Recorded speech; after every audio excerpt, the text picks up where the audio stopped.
5 times now, Dr. Wily has tried and failed to stop Mega Man from foiling his evil plans of world domination.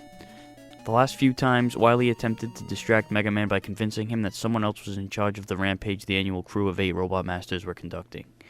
So what's his plan this time? Who's the culprit going to be this time around? It's going to have to be something good if he's going to top framing his brother the last time, right? Drum roll, please. The evildoer is Mr. X. Don't laugh. I'm not kidding. They might as well have called the guy John Smith or something. It doesn't get any more generic than that. Well, let's see if the story can justify it all.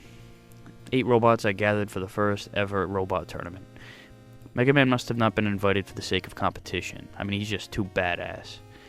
So right before the tournament begins, the sponsor, Mr. X, takes control of the robots and begins the quest for world domination, claiming that Dr. Wily was just a mere puppet and he was the genius behind it all the whole time, even though he got his ass kicked 5 times. So that's pretty much it. It's Mega Man versus Mr. X. As always, you get your choice of 8 robots to battle in any order you choose. You get their weapon after you beat them, you'll still have the Mega Buster Charge Shot, Beat, Flip Top, and Rush all return, and the password system is back as well. But there are some changes. Rush has undergone an overhaul. The jet and coil have been replaced with the jetpack and power adapters. You don't start out with either of them, you earn them after beating specific Robot Masters. The jetpack gives you the ability to take flight for a couple seconds, and with the power adapter you can smash up specific walls that block your path to hidden items and alternate routes. Unlike any special weapons or adapters in previous Mega Man games, you don't have any energy bar to maintain with these two. You can get infinite usage out of either of them. However, you can't slide or charge up the Mega Buster, except for the power adapter where your attack's range is cut down significantly.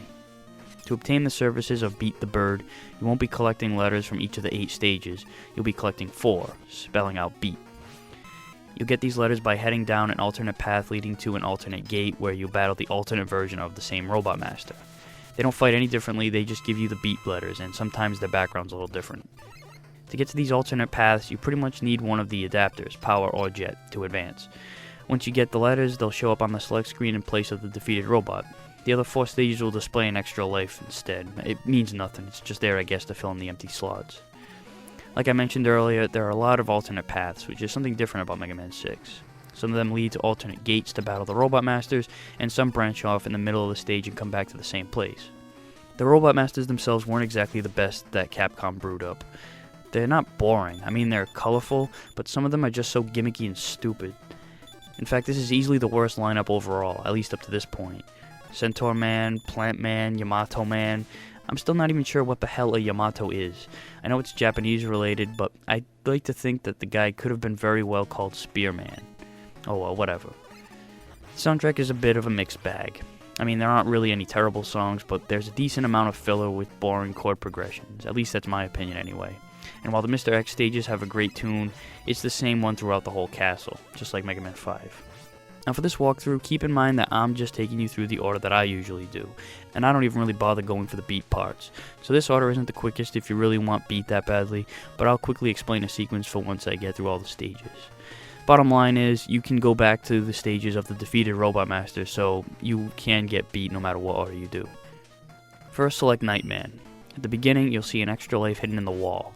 You can't get to it yet, but if you come back later on after acquiring the power adapter, you can blast through the barricade. The ceiling of spikes will descend slowly. Charge up your Mega Buster to take out these drill carts, and then charge up again so you can take out the next one quickly without getting caught. These robots will hide in the shell, firing projectiles in an arc pattern. The only way to hurt him is to hit the shell, which causes him to pop out briefly. Fire at him quickly while he's in this state. But be careful here because there are spikes below. So you'll want to jump across here after he fires his projectile and then start the duel. A little bit later you'll find yourself at the gate, but if you have the power adapter, blast this barricade and it'll also lead you to Nightman. But you get the A part for beat after you win.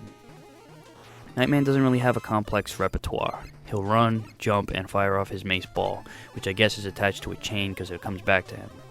He'll hurt you by making contact with you or by hitting you with the ball, but he's got a shield out most of the time to block your shots, so you can only hurt him while he's chucking his weapon. So charge up your Mega Buster, keep as much distance as possible, slide under him or jump over him depending on whether or not he jumps, and then fire your charge shot after jumping over his attack. Keep this up until you destroy him and you'll get the Night Crush, which is a spiked ball that acts as a boomerang, swinging its way back to you. It has medium range, but you can fire it high or low if you hold up or down before shooting. Next, pick Centaur Man. I can only imagine what kind of level we'll get from a robot master based on a half-human, half-horse Greek mythological creature. And they decided to make his the water level. There always has to be at least one.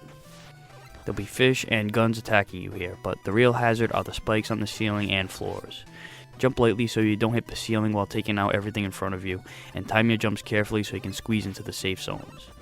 Here, the water defies the laws of physics, where the bottom of the water level not only cuts off in midair, but changes position vertically. So you'll have normal jumping and speed unless you cross paths with the bottom of the water. What you really don't want to do is jump over these spikes where the water level is high. Wait for it to come down and then take the biggest jump so you can clear it. These guys right here are invincible from your regular plasma cannon, but the charge shot will take them out and get them out of your way. Soon after is another one of these door number 1 or door number 2 options for fighting the Robot Master. If you have the jetpack, fly up to the upper gate. This one will award you with the Beats T part. Otherwise, go down and get nothing. Centaur Man attacks with plasma shots that ricochet off the wall and split into 7 pieces. You want to slide or jump between them if you can. He makes even more use of this with the Centaur Flash, the time-stopping weapon that's been recycled for the second time. There's no real way to avoid it. Just attack with the Night Crush when his plasma shots aren't coming back towards you. He'll also trot back and forth, and jumping over him isn't easy because of how goddamn tall he is. But keep this pattern up and soon he'll be dead. You'll get the Centaur Flash, which, like I said, has been recycled again. But at this time, instead of freezing time, you'll just fire off a flash that'll wipe out certain enemies that are weak to it. So it's actually more like the Gravity Hold than the Time Stopper. Unfortunately, it does drain at a pretty significant rate. Windman is next. One of the first things you'll encounter are these fans attached to the floor that'll blow you up and pull you back down, and go back and forth gradually, keeping you in the center until you pull out. I guess it goes from suck to blow. A lot of the time you'll be fighting these guys from these fans. Fire at them when your paths cross, and when transcending over a pit from these fans, try not to shift after you've been put in the center because you may not reach, and you definitely want to do it when you're on your way down or toward the bottom. You want to shift while on your way up.